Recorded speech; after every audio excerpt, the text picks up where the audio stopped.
Welcome to the National Inventor Club. My name is Brian Freed, and I am the founder of National Inventor Club and the Inventor Smart Community app.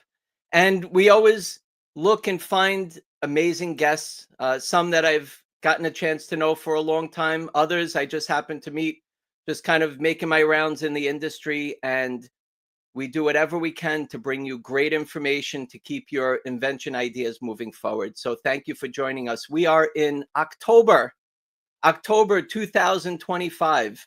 And I hope you're all doing well with your inventions. Keep moving them forward.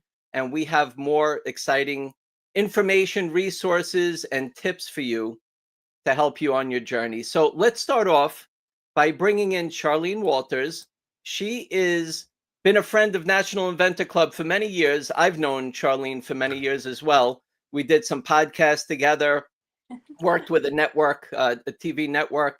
And Charlene has we haven't seen you in a while. I hope everything is well. I know you've been busy, but Charlene has an amazing book and a mindset to entrepreneurship. And she has a book called Launch Your Inner Entrepreneur. And she always has some great tips for us. So Charlene, welcome back. We're happy to see you. Thank you so much, Brian. I'm happy to be here. And yeah, sorry, I've been kind of thrown myself into my own projects lately and just been swamped, unfortunately. But I'm so glad that the stars aligned and I could come on again today and get with you. It's always a pleasure working with you, and this group is amazing. So thank you for Awesome. having me. Well, thank you, Charlene. So why don't you tell us some tips, advice, something to keep us kind of going ahead? I know that there's obstacles along the way. Sometimes we have to take a shortcut or sometimes we take a detour, but help us out. Tell us what you got for us. Yeah. And so today I thought I'd kind of kick it back to just talking about entrepreneurial mindset in general, which is what, as you mentioned, my book is about. Because today, as a founder, this week as a founder, it's been one of those weeks I've needed to remind myself even about, staying in the right mindset to really do well. So when I think about and I talk about entrepreneurial mindset, I talk about certain shifts you need to make in terms of being successful as an entrepreneur. And so the first one of that is taking action.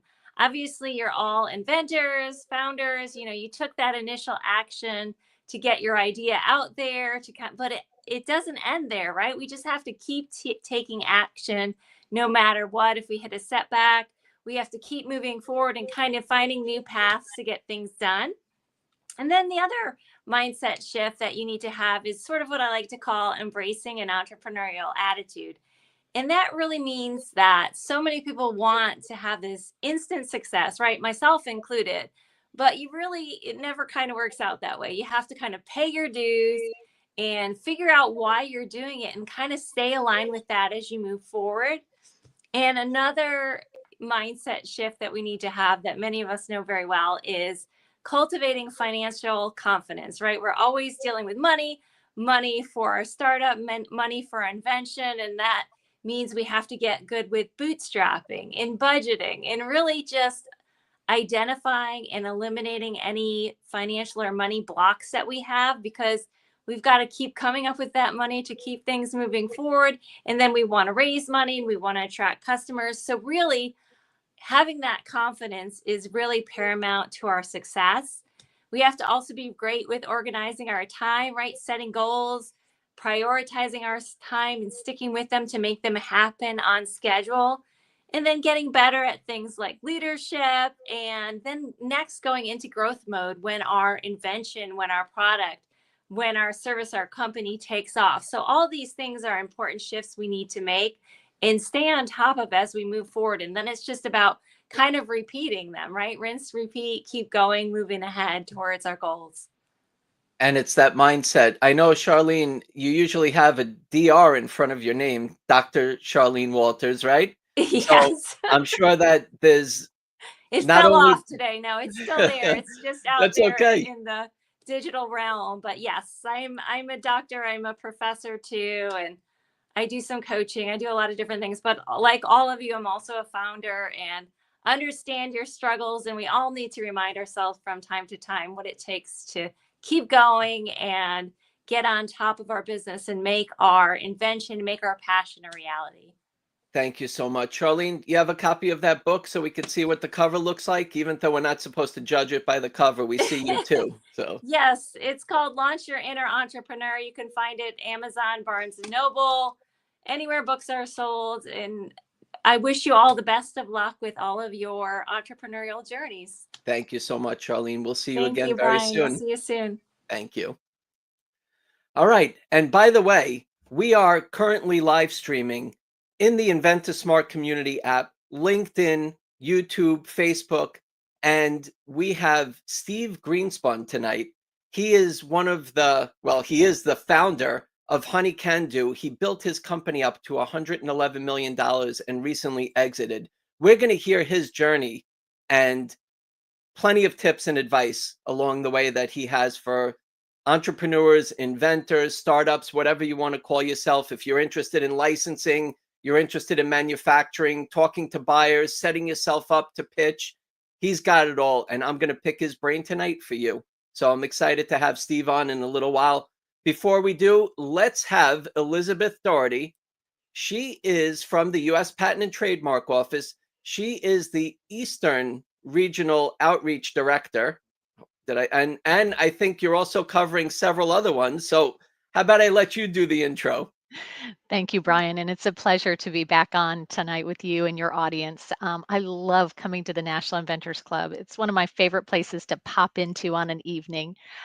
You're right. I'm not only serving as the U.S. Patent and Trademark Office's Northeast Regional Outreach Director, I'm currently also serving as the Southeast Regional Outreach Director and the Interim Regional Director for the Midwest. So I have the opportunity to engage with remarkable stakeholders in about 30 states and 2 territories. Wow. So it's great work, and I'm really honored to be able to do it on behalf of the U.S. Patent and Trademark Office. Thank you, Elizabeth. And I know that you always have great information for us, whether it's an event that's happening, something that inventors should know, something that's happening at the U.S. Patent and Trademark Office, but also, if you don't mind, for those of us who hear this Innovation Outreach Office, what is that and how can it benefit inventors?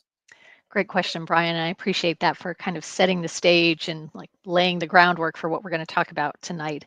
Um, the Office of Public Engagement at the U.S. Patent and Trademark Office engages with stakeholders from all walks of life, and it's done through primarily through our regional outreach offices that are located in Detroit, Dallas, San Jose, and out of our USPTO headquarters, which is where I'm located.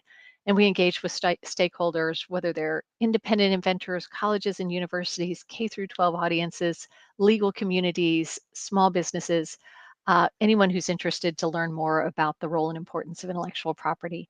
We love to collaborate, and that's why our friends here at the National Inventors Club are one of our greatest collaborators. Thank you, Elizabeth.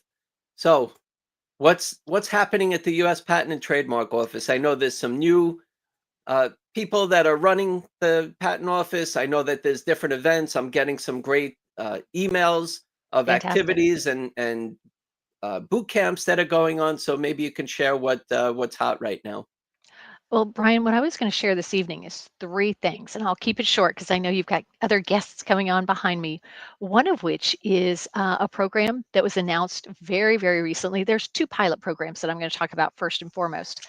And one is a pilot program that kicked off just last week, and it's a new AI pilot for pre-examination utility application search.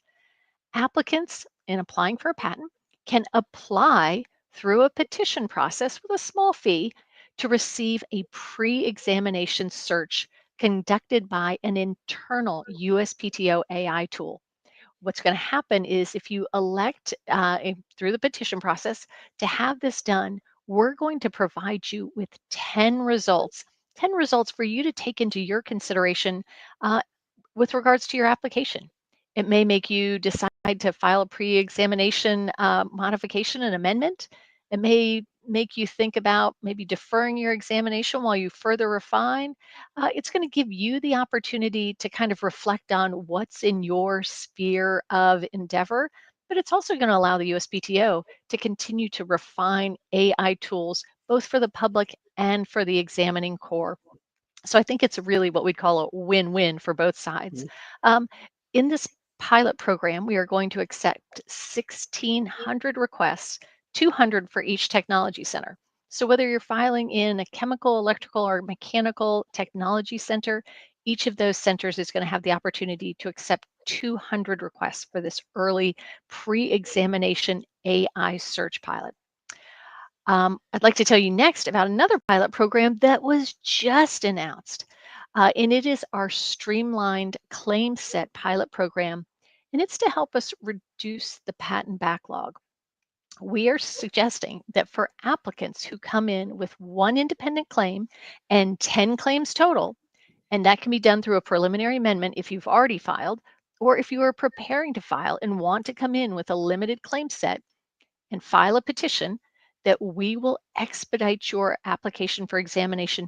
We will expedite it to first office action, meaning if you file it with the petition and one independent claim, 10 claims total, we will take it out of the backlog or upon filing and accelerate it above applications that are already pending and awaiting examination. This is an effort on our part, again, to reduce the backlog and more efficiently get people their rights, get applications to examination so they can get those rights in hand in order to take that next step, whether it's commercialization, whether it's licensing, whatever your choice may be. We want to get rights into the rights holders' hands more quickly. And I think this pilot's going to be an interesting way to try Great. and do that. Like the AI search pilot, we're also going to be accepting 1,600 petitions, 200 in each technology center. And once we reach that limit, I think we'll evaluate what the results are and see if we want to expand it. Fantastic. Great programs. For sure. For sure. Great And I like the programs. fact that they're pilots because that gives us the time to really test the theory before we make something permanent or not. Fantastic. So we're able to get kind of a patent search, and then we could take that information and we can decide if we want to move forward or not. Maybe we can bring it to a patent attorney or agent to help us to make that decision, and Exactly. and then to be able to move patents quicker through the U.S. Exactly. Patent and Trademark Office. I know it is something that's exciting, and after we file, we have to wait. So hopefully that I speeds know. up a little bit, and Exactly. it's a win-win, like you said, for everyone. Elizabeth, thank you so much. We love having you on here Thank every you, Brian. month. We Always a appreciate pleasure. it. And we'll see you again soon. U.S. Patent and Trademark Office, uspto.gov.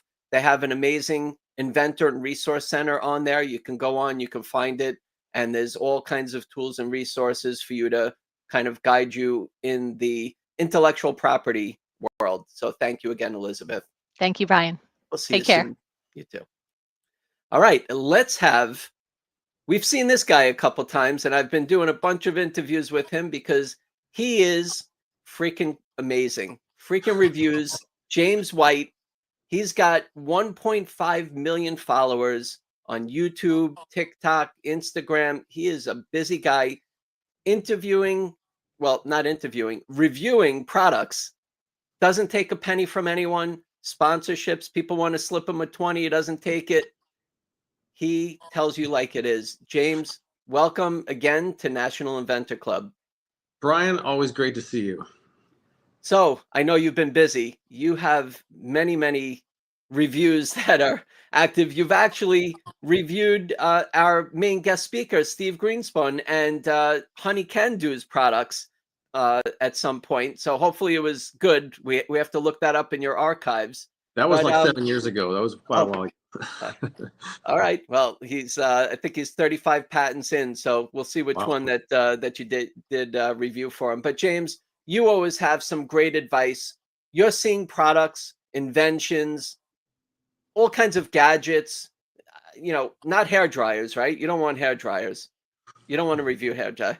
I guess it's like on my beard, maybe, but that probably wouldn't be very accurate.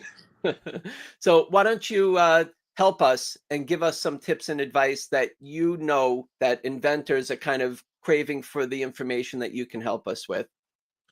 I will do that. But I was going to say that I actually heard from an inventor recently.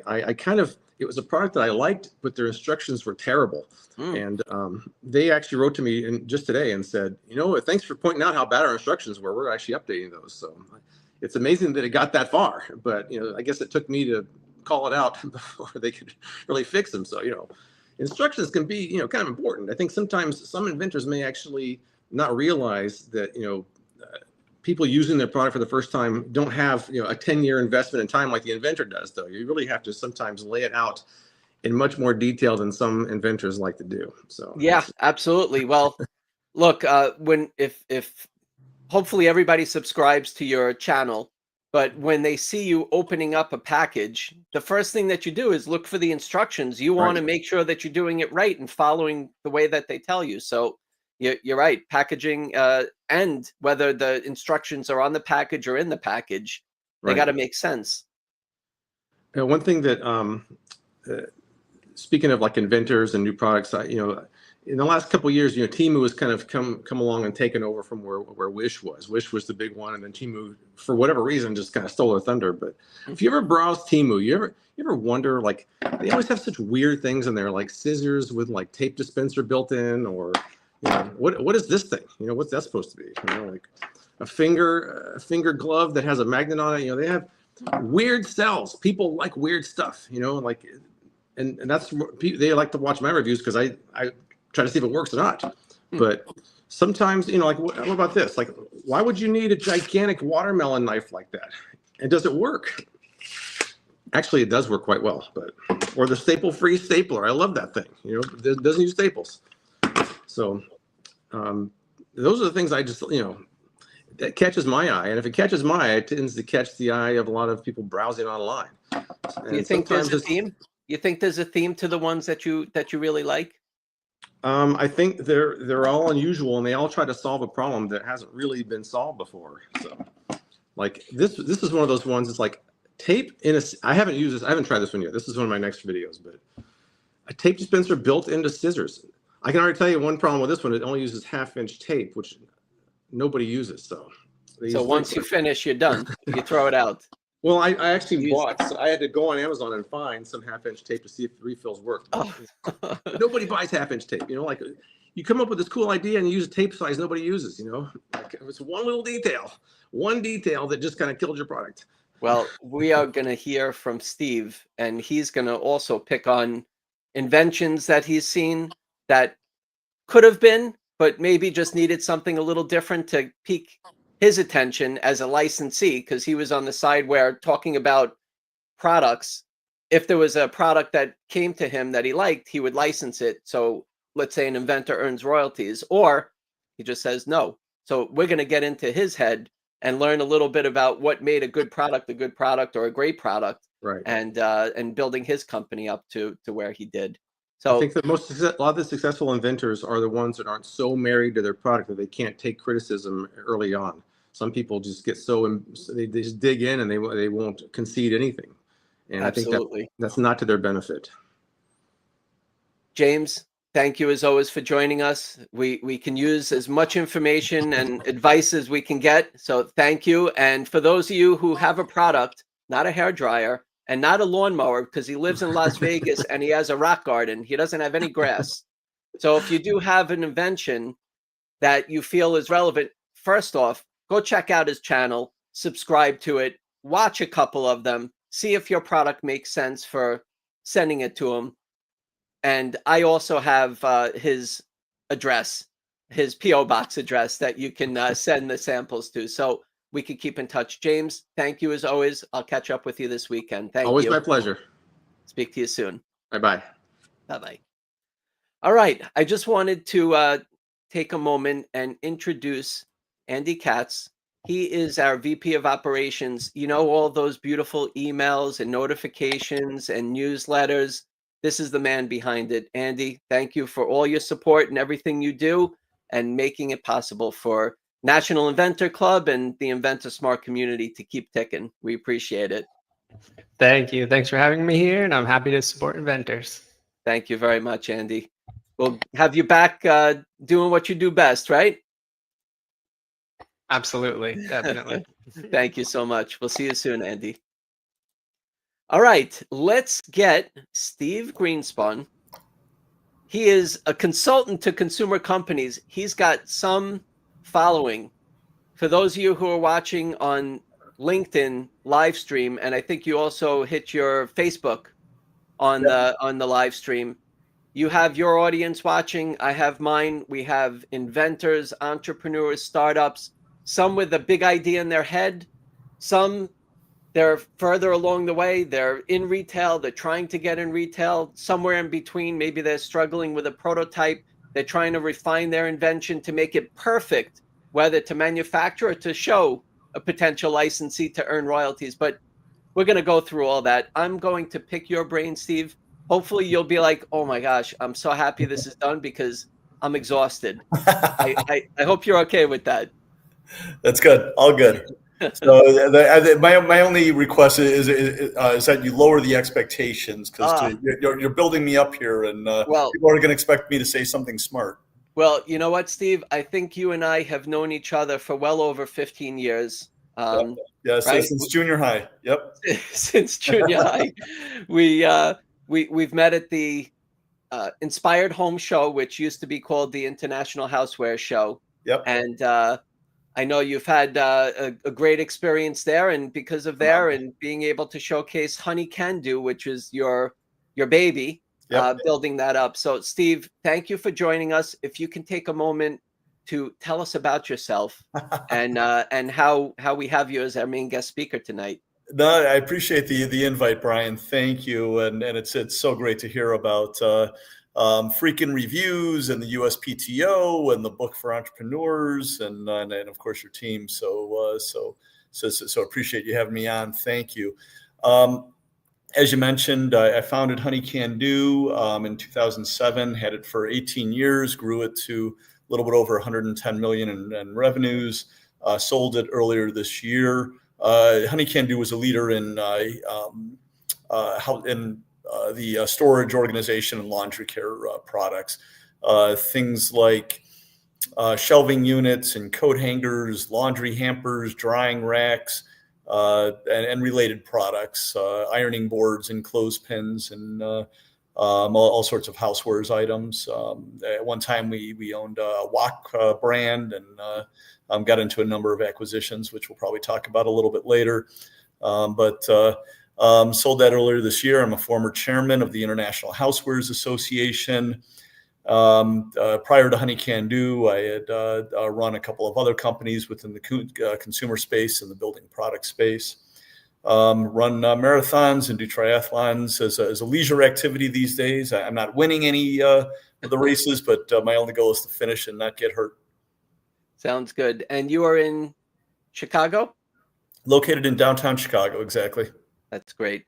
So, Steve, you've been in a situation, in a position where you've built a company, you had an idea, you're 35 patents in, you've built the company up to a little over $110 million, and you recently sold it. So kind of going through that journey, number one, you're an inventor. Number two, you're a business owner, entrepreneur. You were a licensee, right? You were looking at products, and inventors were pitching you to try to get their product into your product line. You were manufacturing a bunch of products. You were working with a team. I think you had how many? About 200 employees? Yeah, at the peak during COVID, about 200 people. About 200 people. So you were managing the business, but you were also working with factories, and you were also pitching buyers, marketing, and then distribution. Well, that's part of the buyers, but you also had to handle all the logistics. Absolutely. So all that is what we do as inventors, maybe not on a $110 million scale, or maybe we are there, or maybe we're somewhere along the way, or maybe we're just getting started. So, Steve, I'd like to start off because there's so many inventors, and even people they don't even know that they don't even call themselves an inventor. You know this. People come to you and they come to me and they call me, hey, Brian, I have this great invention. I'm going to make $1 gazillion with it. I want to sell it, right? I just came up with this idea and poof, I want to sell it. Well, there's a little work to do before you do that. But let's talk about licensing. So there's licensing to earn royalties. There's manufacturing. And you being on the other side of the table, where we're coming and pitching you, what's the, I know that you've licensed some products and most of the time you rejected them, and maybe it was the timing, maybe it was the product, maybe there's a lot of factors along the way, maybe you were having a bad day, whatever it was, there was a point where you had inventions that you were looking at. So can you give us some advice from the inventor side to understand what do we need to do before we pitch a licensee? So as an inventor, we're the licensor, we have the intellectual property, you are the licensee, for example. So what are some tips and advice that you could give us to kind of before we pitch? I would say that the easiest pitch that somebody could make is having a track record and already being in the market and having that proof of concept. And this is true. Like when I had an established company and we would go to retailers pitching products to them, you know, they would ask us, who else are you selling this to? What's it doing in the market? Why do you think this is successful? And if an inventor could come to Honey Can Do or a different brand within their category, you know, I obviously approach a company that makes sense based on the type of product that you have. Because I can't tell you how many times we were pitched products that just made no sense for the categories in which we operated. But you know, they go to the appropriate company, and if they could come to us and say, "Hey, I'm already selling this on Amazon or this other platform, Walmart.com, or as a third-party seller on eBay, and I'm selling X number of units, and here's the margins, and here's the acceptance of the market, and here's what we're learning, and everything else." You know, to me, that's a lot more of a slam dunk. I can't tell you how many times the pitch has been, yeah, that's I've got this new product, or I've got this idea for a new product, and no, it hasn't been to market, but this is something that I would buy, and my spouse says that they would buy it, and my mom says she would buy it. So obviously this thing is ready to go to market and to be successful. So where's my check? And with that, it's not a good way to have a successful licensing conversation. You know, what folks I think that they get is that whether it's a big company or an individual inventor, is that there is a monstrous investment of resources that go into bringing just a single product to market, whether it's tooling or molds or you know, doing the packaging and setting up the design and getting the certifications if needed, setting up the digital assets and the artwork and the photography, and of course the investment in the inventory and all of these things. And you know, you know, as much as we all want to be nice people and support entrepreneurs and the inventor community, it's also a business, and there needs to be a way to show a return on that investment as well. Yeah, it makes sense. You know, a lot of times as inventors, though, we're limited on funds. We got through the patent work.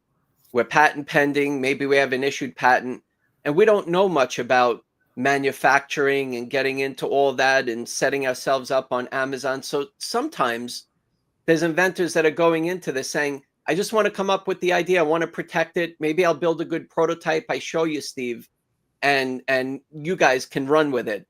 There's other companies that I've pitched as a licensing agent that say, you know what, if you brought it to market already, we don't want it. But and so they take more of a risk of bringing it to market. You are looking at products that say, you know what, it's validated in the market. It looks like there's less risk, so we could take a chance, and maybe they have inventory that you could work. And like you said, you kind of went through all those steps that a new product has to go through in your company. And then the other part of that is you have to prep the sales team, and they have to go meet the buyers, and the buyers have to want it too, right? Absolutely. So it's a little bit of a journey there, but it's important to understand what it is that the company is looking for, and your company, when you owned it, that was important to you, and that was one of the main factors. So that's great advice, Steve. Absolutely. What about what we pitch? So I know for you, there were people that came to you with a product that already was in the market and it had some credibility out there. What was it though? Because there's products that sell. What was it that piqued your interest besides just looking at what the sales were? Obviously, it had to fit your brand. Absolutely. Yeah. Fit the brand, be within our categories. So because we have access to specifically within the storage and organization uh, market, as well as the non-electric laundry care market. So that's what everybody in our company is thinking about all day, every day, whether it be the product people, the marketing folks, the sales folks. We're all in that world. And if somebody comes to us and has a pet product or a biomedical device or something that's completely out of our world, and even if it's adjacent, if it's in the hydration space, it's not something that we would be successful with. So we ask that they understand who we are as a company and what we do and the types of products and categories that we're in before they make that pitch. When we've done licensing deals, and I don't know what the percentage is, but it wouldn't surprise me if somebody told me that we licensed a fraction of 1% of all of the products that we were shown over the years. Because it was very, very few, and we got pitched on a regular basis. So, it wouldn't surprise me if every week we receive new pitches. The ones that stood out, obviously being in our category, being something that we hadn't really seen before, it solved a problem, as you mentioned earlier. And, it was able to be made at a retail price.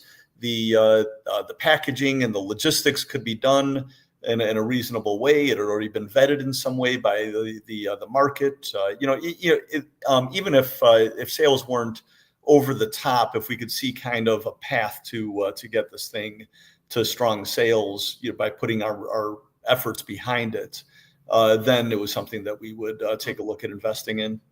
I know that you had your criteria kind of structured there, but for the other inventors that don't necessarily have a product manufactured to be able to start selling, what kind of advice can you give to them with how to pitch their idea? Even though some were in the market, some weren't in the market, maybe you can help us to kind of get our understanding of what would pique a licensee's interest. Was it videos? Was it sell sheets?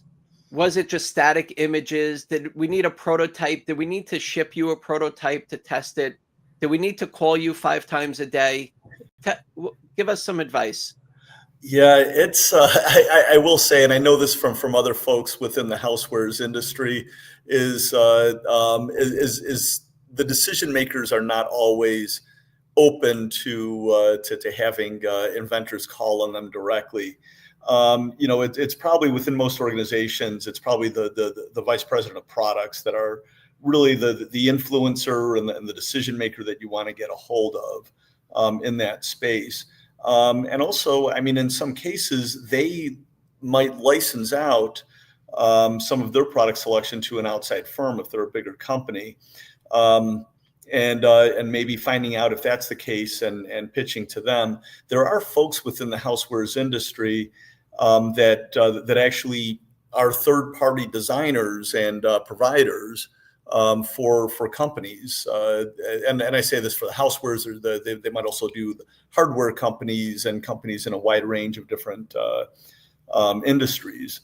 So, so finding those companies, and you're not asking them to do a design, but they might be able to help you get your product to market and help you get your product in front of the right people. Because that's what they do is they're always looking for product improvements and ways to bring new products to these companies, because that's their client base. There is no magic formula. I mean, I was always very accessible. LinkedIn, obviously, you look at every LinkedIn message that you receive. That's a good way to get a hold of people. the phone, it's, a lot of folks get annoyed by phone calls. You can't show up at somebody's door anymore without, the police being called. Emails might be a way with an attachment. And if you can get somebody at the right time and the right day, they'll open it up and take a look at it. We were still getting product submissions through the mail. And those, it didn't always go well because then, the obvious thing is like, if they're not innovative enough to get this to you electronically, then, how innovative are they? So, and that's might be fair, might be unfair, but that was often the thought process that I received. But very interesting.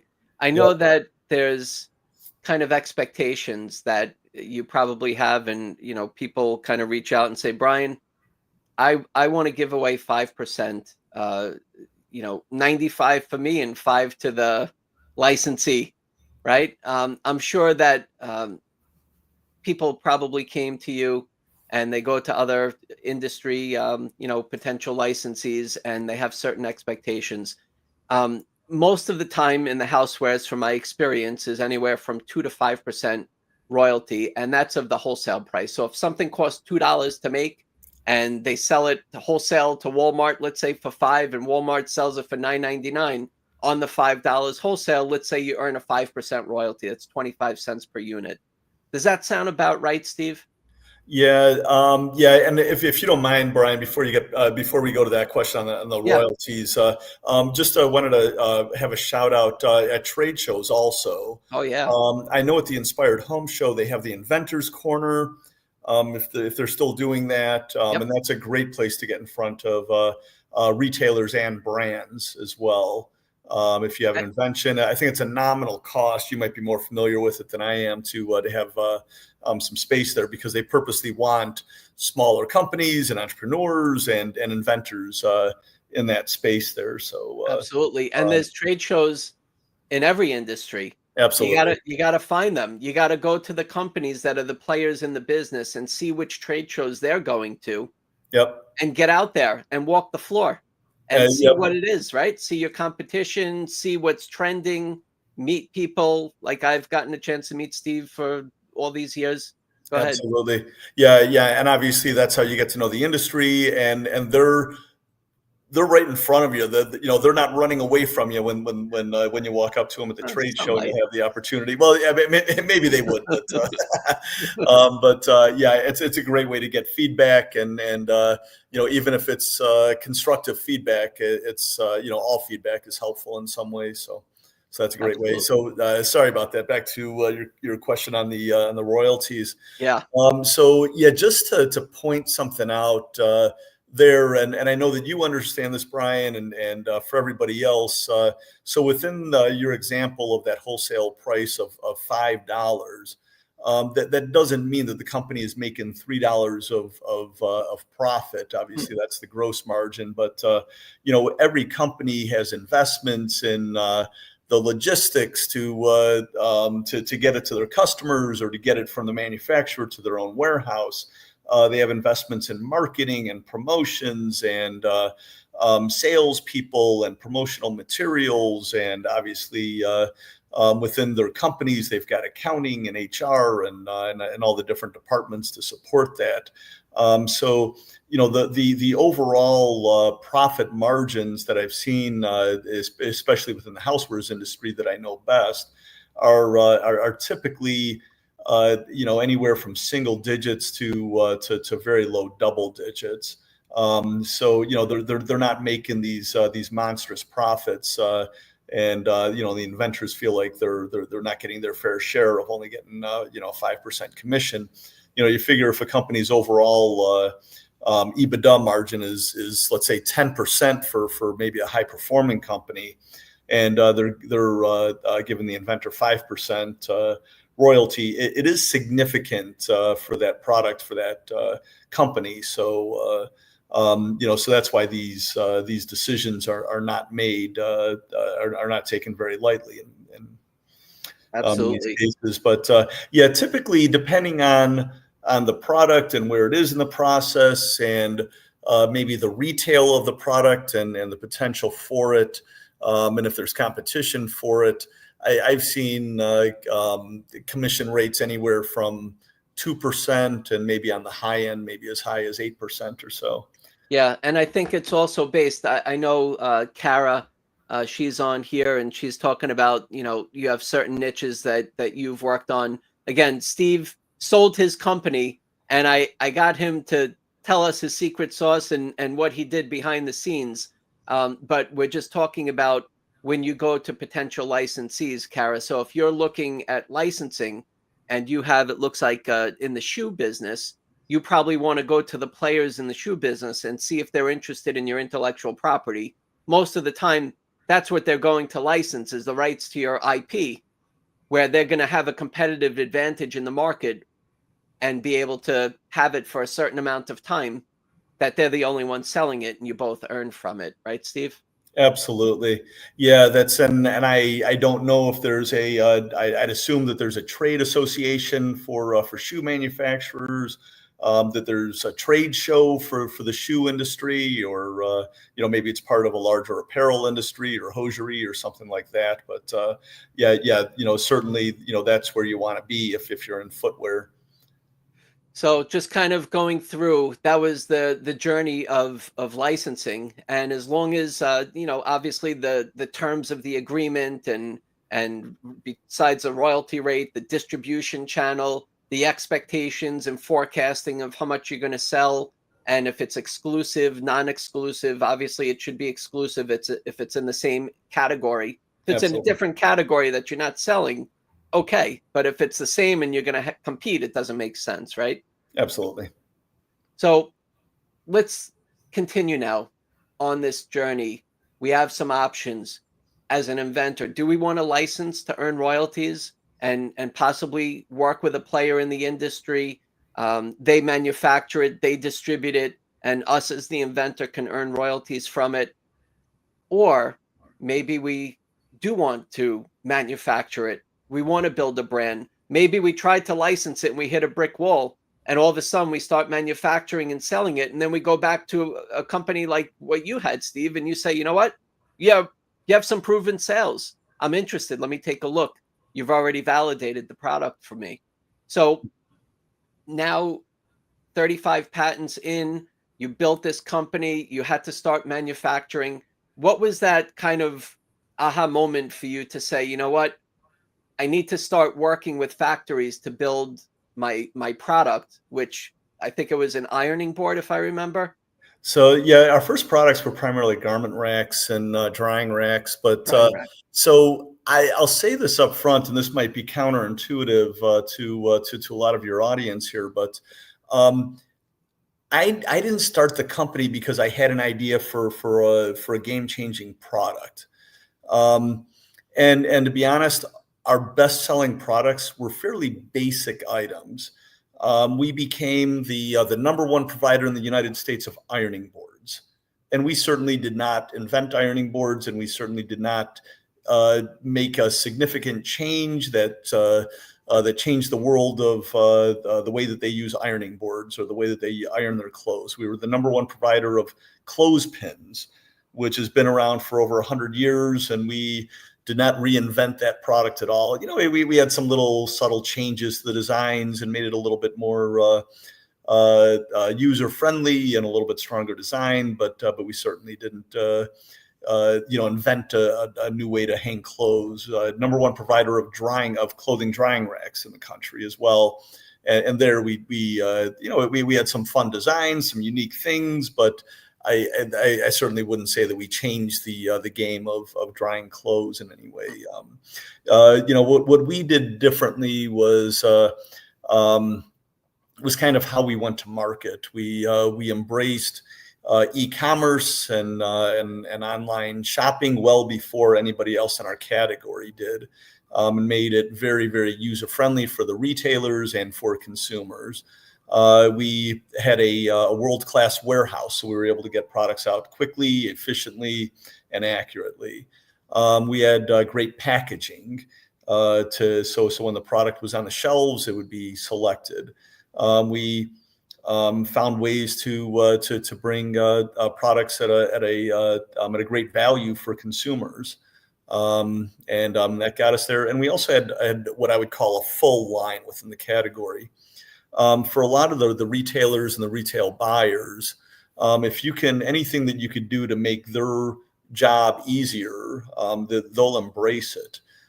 So by us being active in a wide range of different manufacturing processes and a lot of range of materials and types of products within the same category, they were able to come to us and say, hey, I have 4 feet of space, I have 8 feet of space or 12 feet of space that I need to fill up with storage and organization and laundry care products.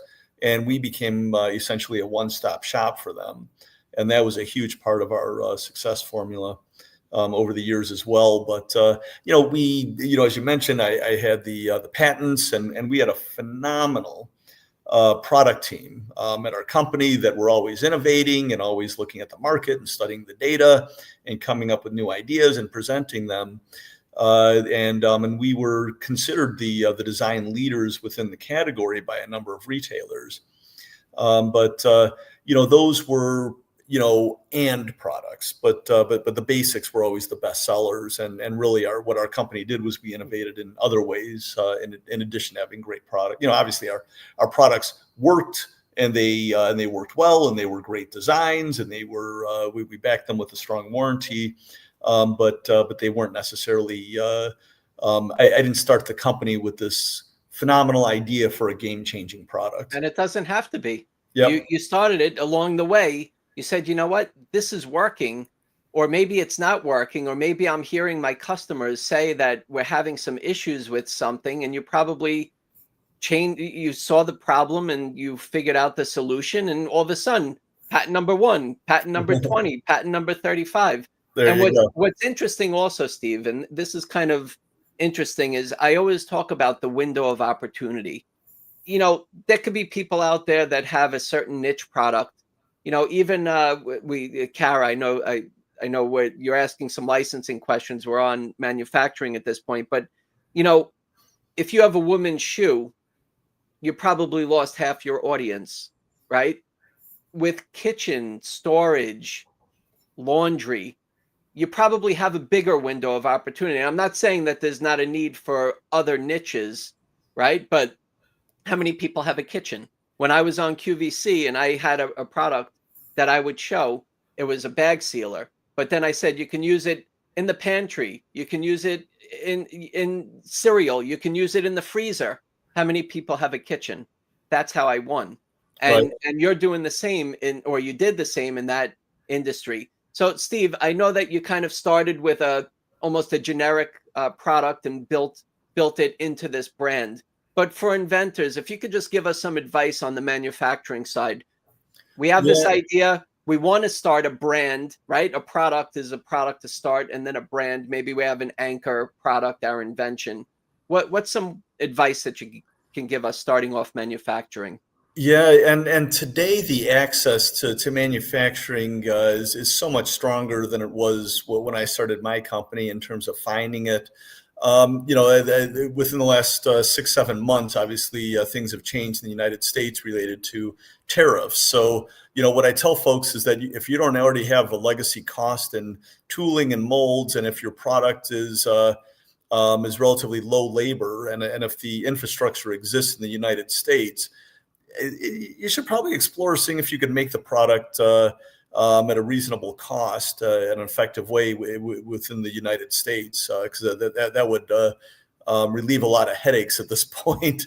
But that's very, very few physical products are being made in the U.S. and the infrastructure isn't necessarily there. If it's plastic mold injected, that is probably the most perfect type of product to make in the U.S. at this point, because it's low labor and there's plenty of facilities that exist for it, and the infrastructure is there for it in the United States. But there's many items that can't be. At this point, tariffs are going to influence which countries you should be looking at, and those seem to change regularly. There was just an announcement on a new tariff deal for Vietnam earlier this week.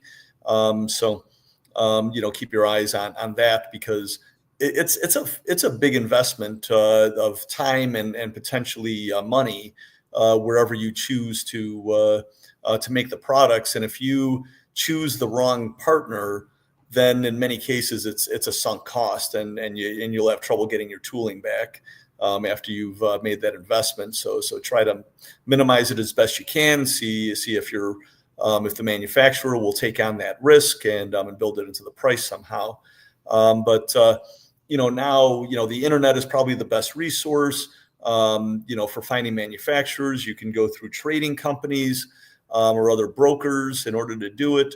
There's a number of companies that, and some of them are U.S. based, that will, be kind of a vertical manufacturing partner for you, and they'll subcontract to the manufacturers and do it for you. And maybe there's a little bit less risk if you're able to talk to them and they're a U.S. based company.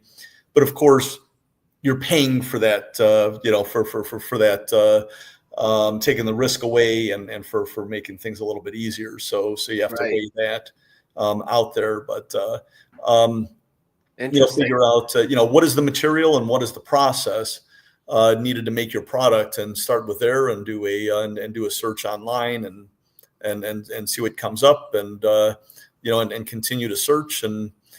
Send the emails, make the phone calls, and go from there. If you're a hustle, yeah, right. And you know what it is also, Steve. It's when you're reaching out. So, for example, I manufacture in the U.S., China, Vietnam, Malaysia, India, right, for different products, and they all have different MOQs, minimum order quantities, especially for us just starting off, and then the pricing is based on that and our price break. So a lot of times we're getting pricing, and because we're starting with a low minimum order quantity, our prices are much higher, and then we want to sell it. But if the prices are too high, nobody's going to buy it. We have to be able to make a profit with investing and doing all this. You know what I mean? So it's a real balance of figuring out if it makes sense or not. And if it's over your head, then try to license. But if you can try to build a business, build a brand, you could be on National Inventor Club after building your company up to $110 million and exiting like Steve. There you go. We all have to start somewhere. Yep. So the other thing that I'll mention is going back to the trade shows, is that if somebody wants to make the investment in a flight and in a hotel room, they have trade shows in every country.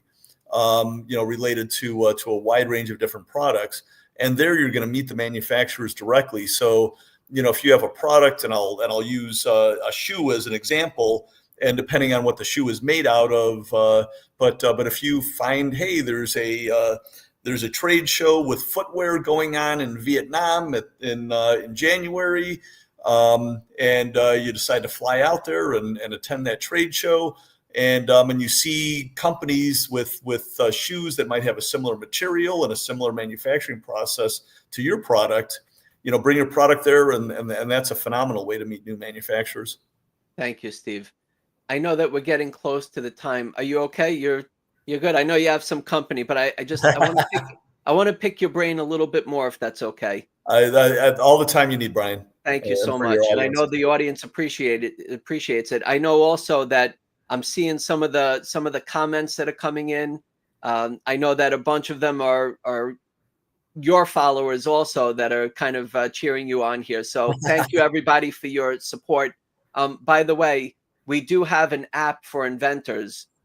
It's called Inventor Smart Community. You can download it on Google Play or Apple App Store. We have engaging conversations. We have book clubs. We have Q&A sessions. We have meet and greets and live and online. We have a lot of activity going on. So we want to keep these conversations going. But we have Steve here who's going to keep giving us some great information. And I'd like to shift over to distribution.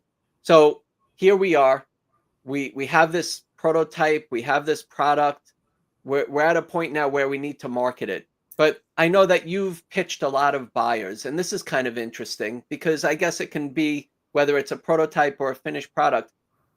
What was your experience pitching buyers? I mean, you pitched to all the major players. What was it that you kind of your secret sauce of what intrigued them and had them sending purchase orders to you? So I read a book decades ago, and at some point I should memorize the title, but I want to say the author was his name might have been Kenneth Blanchard, and this is a very easy read. And it was called the 1 minute sales or the 12-minute salesman or something like that, or salesperson. But maybe I'll look it up at some point here. But everything in there is very logical. I'm not going to say anything that's going to make anybody's brain explode, but it's figuring out what the buyer's goals are and what they want to do and how you can help them achieve their goals. And it's as simple as that. So, and for everybody, it's different, whether it's, if I can use some brand names here, whether it's Amazon or Walmart or Wayfair or Target or Kohl's or somebody else or Grainger, each buyer has different goals, has different thresholds that they need to meet, has different bonus plans, that are set by the company based on the company's goals. And if you can, figure out what their goals are through communication with them, and through studying their companies and what motivates their companies and their consumers, boy, that's a big part of the battle. Whenever we would present or pitch, whatever term you want to use, to a major retailer, we were pitching specifically for them. And, and it wasn't a one size fit all with the major retailers. It was because when you're talking to the buyer at Wayfair, it's much different than pitching to the buyer at Walmart, for instance, or Amazon, because, you're having a different conversation and there's different motivations and different things and different products that you're selling to them based on who their consumers are. So that's a big part of it. We more recently, over the last several years, subscribed to a wonderful platform that gave us all sorts of market information out there on what was being searched for on our customers' websites by consumers. And that drove a lot of our product development recently, and we found that we got much greater hits. Based on that, we got better product placement, and when the products were placed, the success rate was much higher. We saw what their consumers were buying and the trends. We saw what materials and what weight capacities and what finishes and colors and the amount of information that we were able to gain by having access to this data.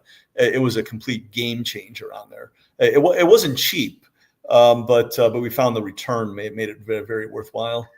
I'm thinking back when you first started, Steve. I didn't ask you this question when, over the years that we've gotten a chance to know each other, but when you got into this, did you expect to be, you're talking about Mr. Salesman, manufacturer, reviewing products, dealing with logistics and marketing and everything else? Can you believe when you come up with something, right, an idea to start a business, all these different caps that you have to put on when you kind of reflect back, right?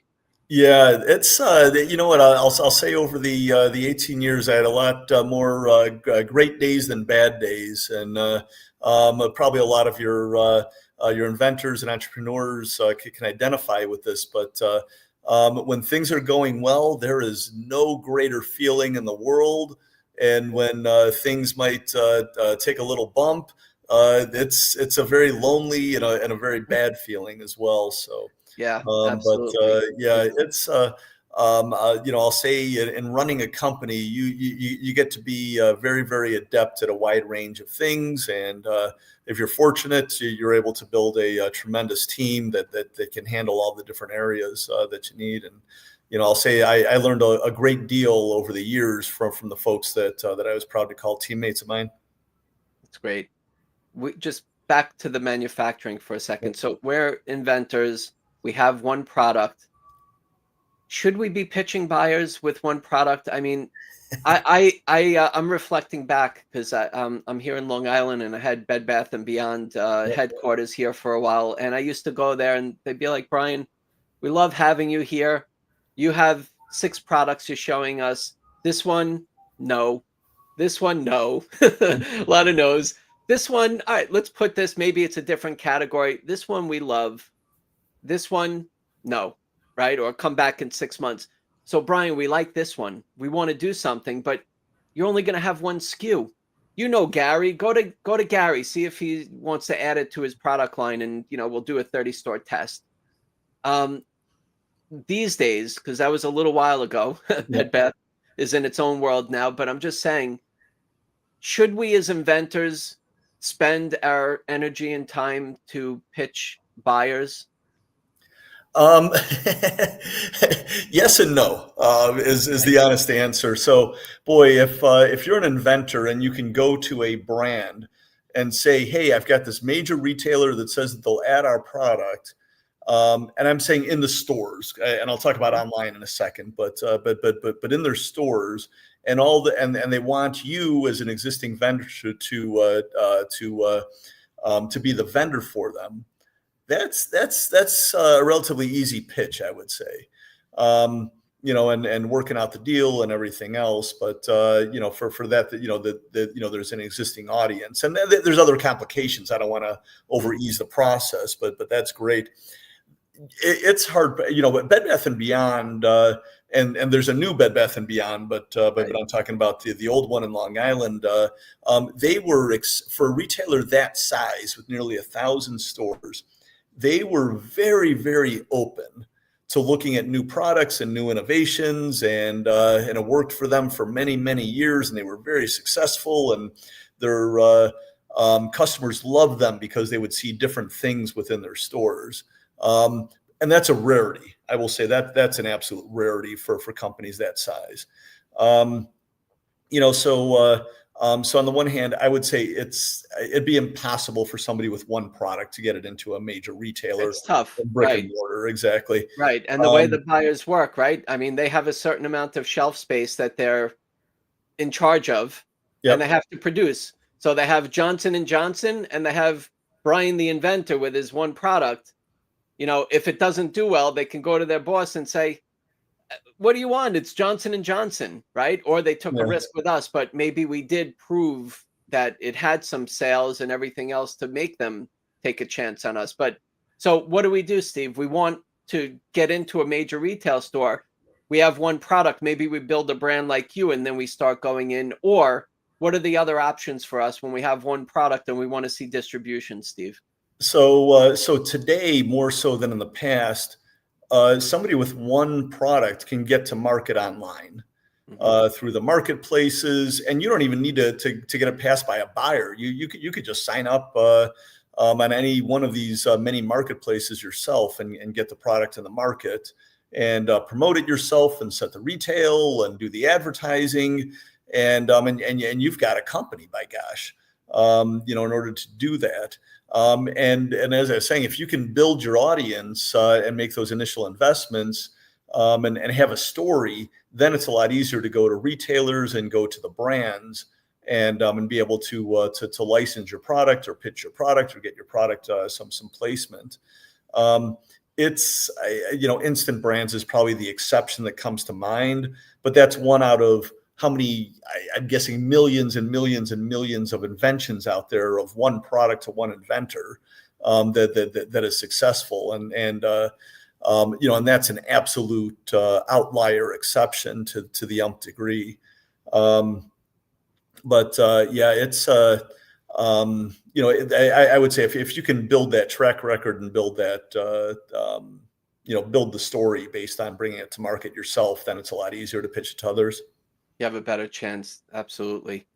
Steve, there are inventors and entrepreneurs, startups, whatever we want to call ourselves. Sometimes people come up with an idea and they're like, I'm not an inventor. I'm like, I think you're an inventor. I mean, you came up with something, you saw a problem, you saw a solution, but you've kind of seen it all over the years. And we're at all different stages.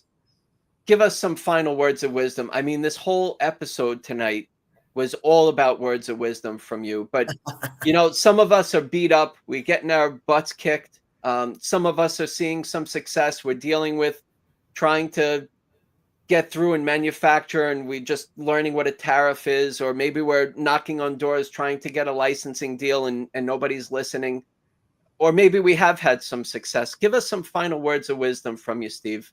So I don't know if I'd call these words of wisdom, but I'm happy to talk. Okay. So do something that you're passionate about. Do something that you believe in. Do something that you really feel strongly about. Because truly, if this is what you want to do for your vocation, then make sure it's something that you enjoy, and don't follow what you think is an easy buck or a big buck or something like that. Do something that maybe it's your hobby. Do something that that you enjoy and that you feel strongly about. Because to make this successful, you're going to want to invest your heart and your time and possibly a good deal of your worth into it in order to prove it's successful. And I'm not giving that as advice, but I'm saying that that's what a lot of folks do, and in some cases that might be the only way to get the product to market. So be passionate about it. Work your network. I can't stress enough how important your network is, and building your network and maintaining your network is to being successful with any business, but especially when you're a startup and inventing a new product. I mean, use LinkedIn as a phenomenal tool. Go to networking events, go to trade shows, go to different places where you can meet people. I tell folks I never turned down an invitation from a middle market banker in the Chicago area over the years, because my dad taught me at a young age that at the time that you need financing is the worst time to start a relationship with a banker. Just have those relationships available so they know who you are. And they know your story when you're ready to ask them for a partnership. And you never know who's going to know somebody who can introduce you to somebody, and continue to tell your story to anybody that'll listen. And they might have some ideas for you, or they might know somebody who knows somebody who can help you out with it. So that was great. Thank you. Great advice. Great advice. And all the way through. This has been. Oh, good. So I was only shooting for very good advice. So I overachieved. Amazing. So it says on your title, consultant to consumer companies.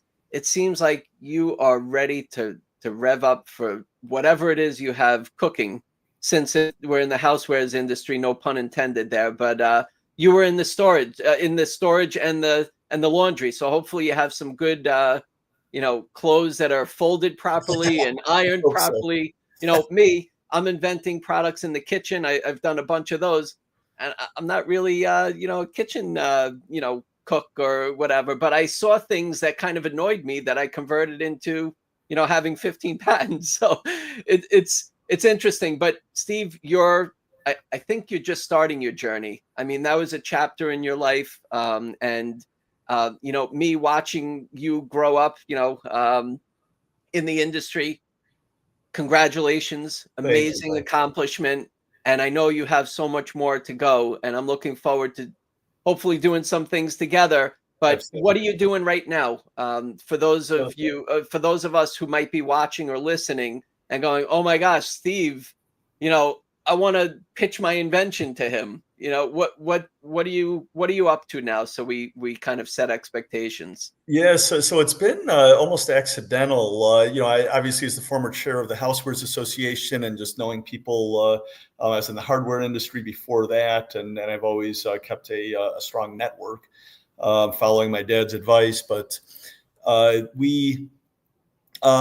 Just friends and friends of friends, as I've been talking to them, have come to me and said, "Hey, I need a little help with logistics. I need a little help with manufacturing. I need a little help with sales."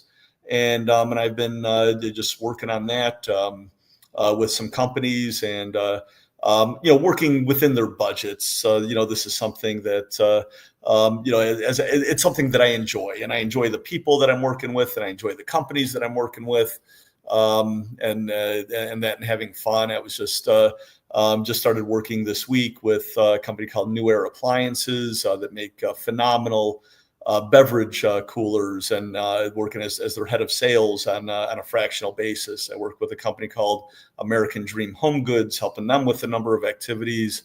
A company called Bellwith, which makes cabinet and drawer pulls, and helping them with their e-commerce division, which is something that I was a very early adopter to, and just enjoy that channel in general. So these are just folks that approached me, and I'm loving every minute, and have some flexibility, and just I read books for the first time this summer in nearly 20 years. So I was a little bit burnt out after 18 years at Honey Can Do, but yeah, definitely refreshed and enjoying life.